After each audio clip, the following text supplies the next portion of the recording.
സാങ്കേതിക നവീകരണങ്ങളും മനുഷ്യന്റെ ചിന്താശേഷിയും ചേർന്ന് രൂപം കൊണ്ട ഒരു വലിയ കണ്ടുപിടുത്തമാണ് കാർ. ഓരോ വാഹനത്തിന്റെയും പിന്നിൽ ഒരു വലിയ സ്വപ്നവും പരിശ്രമവും സമർപ്പിതമായ ഒരുപാട് മാസങ്ങളും വർഷങ്ങളും ഒളിഞ്ഞിരുന്നു.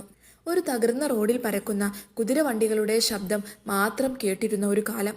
അന്ന് ഒരു മനുഷ്യൻ മനസ്സിൽ വലിയൊരു സ്വപ്നവുമായി ഒരു ചലനത്തിന് തുടക്കം കുറിച്ചു. 1769 ഫ്രാൻസിലെ നിക്കോളാസ് ജോസഫ് ക്യൂക്കോട്ട് ആദ്യമായി ബാഷ്പവാഹനം എന്ന ആശയം ലോകത്തിനു മുന്നിൽ കൊണ്ടുവന്നു. വലിയ ഭാരം വഹിക്കുന്ന ഒരു യന്ത്രമായിരുന്നു അത്. റോഡിൽ പായുന്നതിൻ്റെ ചിത്രവും ശബ്ദവും അന്നത്തെ ജനങ്ങൾക്ക് വിചിത്രമായിരുന്നു. പക്ഷേ അതൊരു തുടക്കം മാത്രമായിരുന്നു. അതിൻ്റെ ഭാരവും കാര്യക്ഷമതയിലെ കുറവ് തുടങ്ങിയവ കാരണം ഇത് കൂടുതൽ പ്രചാരത്തിലേക്ക് എത്താനായില്ല. അത് മനുഷ്യന്റെ യാത്രാ സ്വപ്നത്തിന് തൊട്ടടുത്ത വാതിൽ തുറന്നു. അതിന് വർഷങ്ങൾക്കിപ്പുറം 1885 ജർമ്മനിയിൽ കാൾ ബെൻസ് ഒരു പുതിയ രീതിയിൽ ചിന്തിച്ചു. ബെൻസ് പേറ്റന്റ് മോട്ടോർ വാഗൺ എന്ന തൻ്റെ രൂപകൽപ്പന ലോകത്തിനു സമ്മാനിച്ചു. 3 ചക്രങ്ങളും ചെറിയ ഒരു പെട്രോൾ എഞ്ചിനും ഉള്ള ഈ വാഹനം സ്വയം ഓടിക്കാൻ കഴിയും. ഒരു കാർ എന്ന് വിളിക്കാവുന്ന ആദ്യത്തെ യന്ത്രമായിരുന്നു ഇത്. ഒരു സാധാരണ വ്യക്തിയുടെ സ്വപ്നങ്ങൾ പാലിക്കാൻ ഇത് മതിയായിരുന്നു. പക്ഷേ ഇത് പുരോഗതിയുടെ പടവായിരുന്നു. അങ്ങനെ 20-ാം നൂറ്റാണ്ടിലേക്ക് കാലം കടന്നപ്പോൾ ഗതാഗതത്തെ വിപ്ലവകരമാക്കാൻ എത്തിയ ഒരാൾ ഹെൻറി ഫോർഡ് ആയിരുന്നു. മോഡൽ ടി എന്ന കാറിനാൽ അദ്ദേഹം സാധാരണക്കാരുടെ ജീവിതത്തിൽ വലിയ മാറ്റം കൊണ്ടുവന്നു.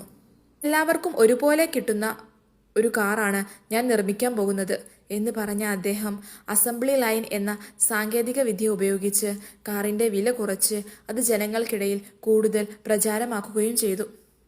കാലം കടന്നു. കാറുകൾ കൂടുതൽ ആകർഷകവും സാങ്കേതിക വിദ്യയിലും മുന്നോട്ട് കടന്നു. എന്നാൽ ഇതുവരെ പെട്രോൾ ചേർത്ത കാറുകൾ മാത്രമാണ് ഉണ്ടായിരുന്നത്. 1997 ടൊയോട്ട പ്രിയസ് എന്ന ആദ്യ ഹൈബ്രിഡ് കാർ ലോകത്തിനു മുന്നിൽ അവതരിപ്പിച്ചു. അത് പെട്രോളിനൊപ്പം വൈദ്യുതി ഉപയോഗിച്ച് പരിസ്ഥിതി സൗഹൃദമായ ഒരു പുതിയ കാലത്തിലേക്കുള്ള വഴി തുറന്നു. ഇന്നത്തെ ലോകം മാറ്റം കണ്ടിരിക്കുകയാണ്. ടെസ്ല പോലുള്ള കമ്പനികൾ പൂർണ്ണമായും വൈദ്യുതിയിൽ പ്രവർത്തിക്കുന്ന കാറുകൾ നിർമ്മിച്ചു. സ്വയം ഓടുന്ന കാറുകൾ, സ്മാർട്ട് ടെക്നോളജികൾ, എല്ലാ ഭാവനകളും യാഥാർത്ഥ്യമാക്കുന്ന ഒരു പുതിയ ദിശയിലേക്ക് കാറുകൾ കടന്നു പോകുന്നു. കാറുകളുടെ ഈ കഥ സാങ്കേതിക പുരോഗതിയുടെ ഒരു അടയാളം മാത്രമല്ല, മനുഷ്യന്റെ സ്വപ്നങ്ങളും പരിശ്രമവും ഒരുമിച്ച് വന്നാൽ എത്ര വലിയ മാറ്റം ഉണ്ടാക്കാനാകുമെന്ന് തെളിയിക്കുന്ന ഒരു ചരിത്രമാണ്.